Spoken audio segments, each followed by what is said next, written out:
Les gars, le Bitcoin se trouve maintenant à un point critique sur plusieurs graphes en même temps, alors il faut que je vous montre tout ça aujourd'hui. De plus, on a potentiellement une annonce importante à venir d'ici les quelques prochains jours et ceci risque de tout changer pour le Bitcoin et les crypto-monnaies dans leur ensemble. Alors encore une fois, assurez-vous de rester dans les parages du début jusqu'à la fin pour ces infos. Bienvenue à tous, je m'appelle Maxime et je vous apporte chaque jour des nouvelles vidéos en français sur les crypto-monnaies en vous apprenant comment vous faire de l'argent sur ce marché. Si vous êtes nouveau sur cette chaîne, alors c'est sûr de vous abonner et d'activer la cloche dès maintenant. Ok, entrons tout de suite dans le vif du sujet. Ce que vous pouvez voir sur l'intervalle de 4 heures, les gars, c'est que le Bitcoin se trouve actuellement à l'intérieur de cette boîte orange. C'est un énorme support qu'on ne connaît que trop bien et celui-ci s'étend jusqu'aux 63 000 $. Actuellement, on est à environ 500 $ du bord de cette fameuse boîte orange et c'était vraiment un énorme support, vous le savez déjà, mais on ne doit absolument pas perdre ce niveau. Si c'était le cas, là encore, on pourrait potentiellement revenir dans la fourchette des 63 à 58 000 $ et se consolider là-bas pendant un moment. Mais je pense tout de même qu'il y a de fortes chances qu'on ne trouve du support à partir de ce niveau et qu'on assiste à un rebond intéressant, qu'on finisse donc par monter vers des prix plus élevés prochainement. Maintenant, sur l'intervalle hebdomadaire cette fois, vous savez qu'on a la très importante moyenne mobile de 20 semaines ici. Le niveau bleu que vous avez de ce côté, c'est la ligne bleue ici. Et ceci nous a effectivement rejeté sur l'intervalle hebdomadaire. Voilà donc quelques-uns des éléments clés que je surveille actuellement sur le plus court terme pour les bitcoins. Si jamais on peut se maintenir à ce niveau pour les bitcoins, ce sera déjà une super bonne nouvelle. Mais alors pourquoi est-ce qu'on assiste à un léger pullback des cryptos?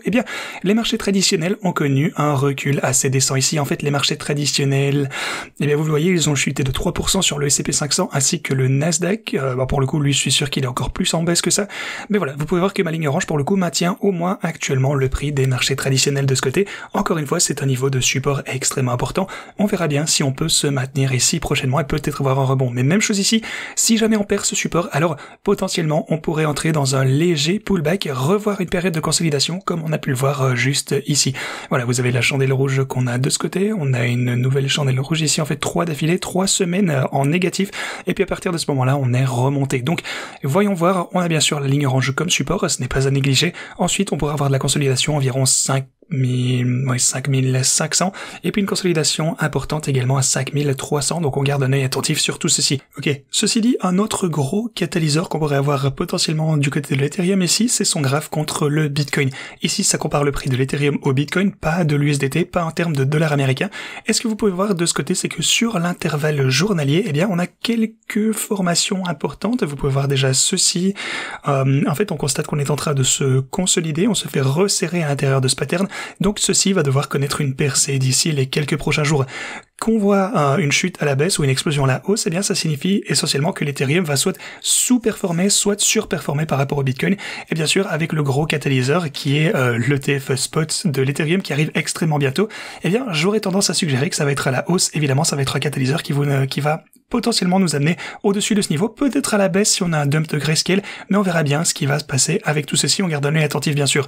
Maintenant, pour des nouvelles plus macro, on va dire, il a été rapporté pour le coup que le président Joe Biden ne se présenterait pas à la présidence et qu'ils allaient devoir le remplacer. Alors, c'est un peu bizarre, ça suscite également pas mal de réflexions. Peut-être que c'est également quelque chose qui a à voir avec la raison pour laquelle le Bitcoin ainsi que les marchés traditionnels sont en chute. Alors, évidemment, je pense que Trump, pour le coup, lui est plus bullish à l'égard des marchés en général, mais, peut-être qu'il va finalement devoir affronter quelqu'un d'autre. Joe Biden, je pense que la plupart des gens pensent que si jamais il devait affronter Joe Biden, Trump va incontestablement gagner, mais s'il fait face à quelqu'un d'autre, pour le coup, on n'en sait plus trop rien. Donc voilà, c'est essentiellement ce à quoi le marché réagit actuellement. Si Joe Biden ne se présente pas à la présidence, quelqu'un d'autre le fera. Alors, qui va gagner entre cette personne inconnue et Donald Trump? Personne ne le sait. C'est pourquoi il y a un peu de peur actuellement sur le marché.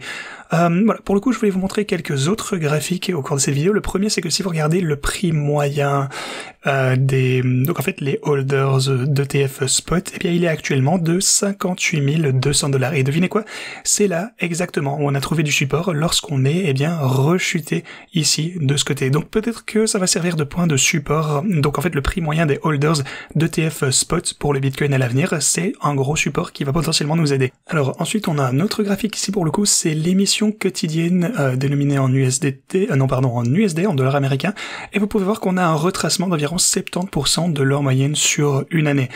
Alors pour le coup c'est relativement logique parce que moins de bitcoins sont émis quotidiennement, donc en général il ne baisse que de 70% de sa moyenne sur un an. Mais regardez ceci, vous pouvez voir que chaque fois qu'on finit par atteindre ce niveau, généralement on voit un rebond quant au prix du bitcoin, un gros rebond pour le prix. Ici c'est sur l'intervalle hebdomadaire, c'est sur une plus longue période, donc vous pouvez voir qu'on rechute de ce côté, on atteint ce fameux support et puis le bitcoin a tendance à remonter.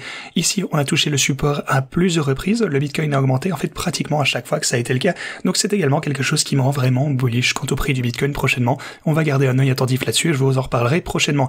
Peut-être encore plus bullish d'ailleurs, c'est que certaines sources affirment que Donald Trump pourrait annoncer le bitcoin comme actif de réserve stratégique pour les États-Unis. Attention, toujours à prendre avec des pincettes. Maintenant, il s'agit bien sûr de spéculation, aucune source n'affirme vraiment qu'il va l'annoncer. Pour le coup, Trump a annoncé aux États-Unis une réserve stratégique de bitcoin à Nashville ici visiblement. Voilà, je sais pas trop ce qui va arriver du côté de Nashville, mais voilà. Quoi qu'il en soit, on verra si ça va être le cas. S'il annonce quelque chose de similaire, ça va évidemment avoir un effet important sur les prix du bitcoin à la hausse. Ce que ça signifie également, c'est que si jamais il est élu, alors déjà premièrement il doit être élu évidemment, on pourrait dire que ce n'est pas déjà gagné, mais s'il gagne les élections et qu'il annonce le bitcoin comme actif de réserve stratégique, ça signifie que le bitcoin que le gouvernement américain détient déjà, qui représente, je vous le rappelle, 14 milliards de dollars, pour le coup, ils vont simplement continuer à le holder, ce qui est une super nouvelle, et forcément ils en achèteraient davantage. Voilà, on a plein de nouvelles bullish qui arrivent de tous les côtés pour la crypto, tout va bien, j'espère que vous allez profiter de votre week-end, et moi je vous dis à la prochaine.